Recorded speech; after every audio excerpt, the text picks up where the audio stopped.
Hey, what's up? This is Triple RTV. Muli ulit nagbabalik at bukas, Valentine's Day na. Naku, marami namang puputukan. Ay, marami pala magde-date bukas. Sorry.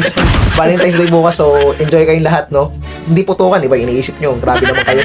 Ano pala, yung magde-date bukas at mga family day bukas, kaya marami yan, mamamasyal. So, ang pag-uusapan natin ngayon, mga ka-Triple RTV, isang mabilisang reaction video lang. Ito, yung video na to is credit sa The Podcast Knowledge, no?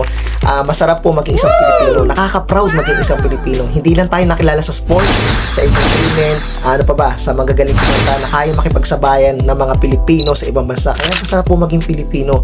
At hindi lang yan. Ngayon po, nagte-trending tayo at nag-viral tayo dahil sa buong mundo nakilala na rin yung pagkain. Opo, pagkain na rin po yung pork adobo natin at yung pandesal. Grabe, ginawa pong inspirasyon ng dalawa na respong foreigner to na si Gordon and Ramsay sa Battle of the Burger sa isang show doon sa USA na, 'di ba, ang tinatawag na ABC channel sa kanila. Parang ganun din show, mga TV show sa Pilipinas. Parang sa atin, sa kanila meron din syempre. So i-react natin dahil ito pong dalawa na inspired sa pork adobo at pandesal. Sino ba nga naman hindi magiging Pinoy dyan na ang Pinoy common na common yung pork adobo at sa umaga laging may pandesal tayo, di ba? Syempre hindi mawawala yan sa umaga. Kaya i-react natin, panoorin natin, watch natin video at credit the podcast knowledge. Ito na.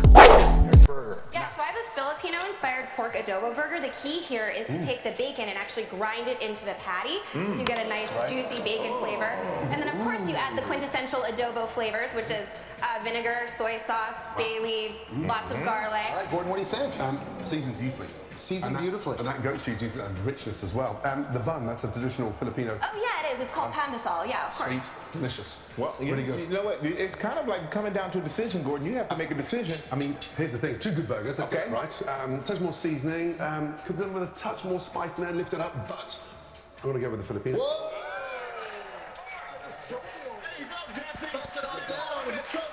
Hey, Gordon, thank you so much for joining us. So ayan mga ka-Triple RTV, di ba? Nakakatuwa ho na sila ho ay na-inspired at ginamit ho nila sa burger yung flavor na pork adobo natin. Syempre yung pandesal, nabanggit din po doon, di ba? So happy na kaya po napakasarap maging Pilipino. Kaya ako po proud, talaga ako maka-Pilipinas. Mahal ko po yung Pilipinas, mga ka-Triple RTV. So yun po talaga ang nasa puso ko, tong Pilipinas. At syempre ako proud Pinoy dahil purong Pinoy ako di ba? Nakaka-proud na hindi lang tayo sa mga sports nakikilala. Alam natin kilala tayo sa sports, sa boxing, sa basketball, di ba?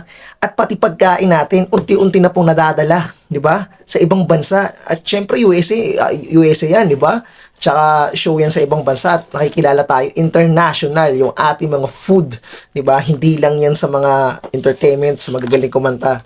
Di ba? Marami na rin tayong mga produkto, ay yung mga ating sariling na pagkain, nadadala na rin doon sa ibang bansa. Kaya nakaka-proud maging Pinoy kayo.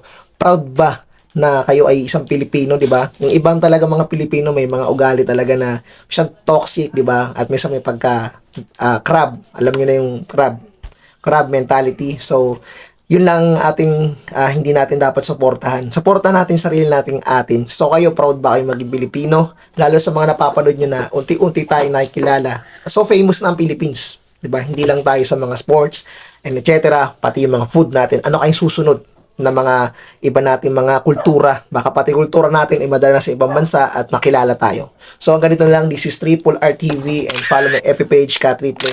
Maraming salamat at Happy Valentine's Day sa inyo. Bukas na yun.